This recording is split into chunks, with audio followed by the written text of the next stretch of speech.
Jangan panik, pembahasan mengenai potensi gempa di zona Megatras Selat Sunda dan Mentawai Siberut sebenarnya bukanlah hal baru, sudah lama, bahkan sudah ada sejak sebelum terjadi gempa dan tsunami Aceh 2004. Munculnya kembali pembahasan potensi gempa di zona Megatras saat ini bukanlah bentuk peringatan dini, warning, yang seolah-olah dalam waktu dekat akan segera terjadi gempa besar. Suasana rumah sakit, Banteng, dilanda goyang gempa. Megatrust yang sekarang kembali naik. Ini bukan hal baru ya. Sebenarnya kabar tentang Megatrust ini sudah diketahui cukup lama. Nah, beberapa pertanyaan yang banyak kami terima hari ini. Yang pertama, apakah Jatim berpotensi terdampak?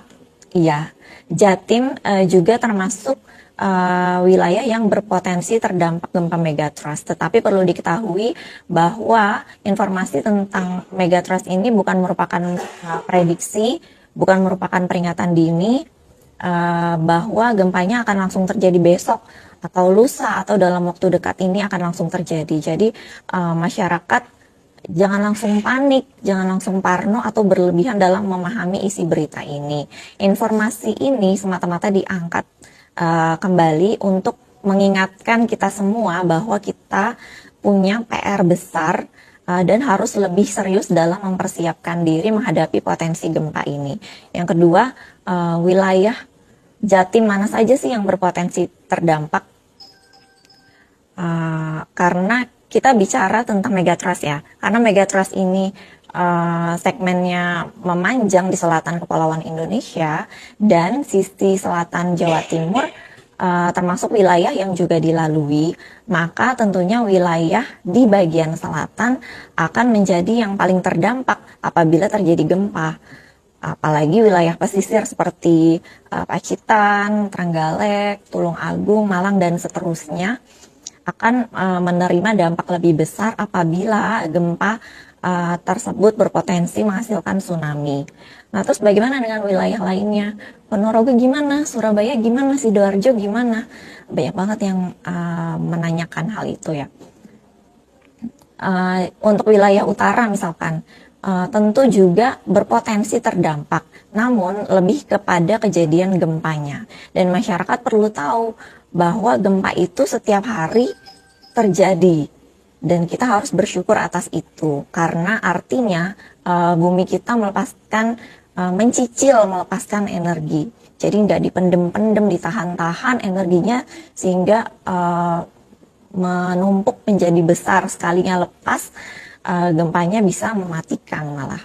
Nah itu kan yang kita takutkan. Yang ketiga, kita harus bagaimana dong? Persiapan apa nih yang harus kita lakukan? Nah, bicara tentang persiapan tentu banyak hal yang perlu dilakukan dan ini perlu kerjasama dari semua pihak, mulai dari infrastruktur, bangunan, teknologi, komunikasi, mitigasi bencana seperti jalur evakuasi dan lain-lain. Ini adalah bekal untuk masyarakat kita menghadapi potensi bencana, terutama gempa ya. Nah, ketimbang membesarkan rasa panik, kita seharusnya lebih fokus pada persiapan diri kita dan lingkungan untuk menghadapi segala kemungkinan yang bisa terjadi. Karena sebenarnya yang berbahaya dan dapat menimbulkan korban jiwa itu kan seperti reruntuhan, tertimpa reruntuhan misalnya, atau kita masyarakat terlalu panik sehingga tidak tahu apa yang harus dilakukan ketika bencana itu terjadi.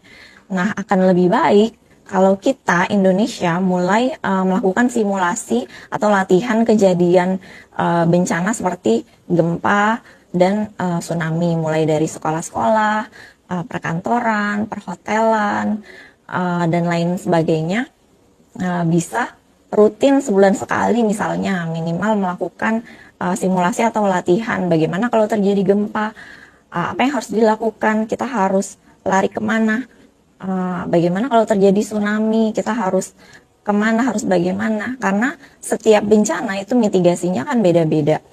Misalkan seperti mitigasi bencana tsunami, kita punya metode 20-20-20 dan saya yakin banyak masyarakat yang belum tahu.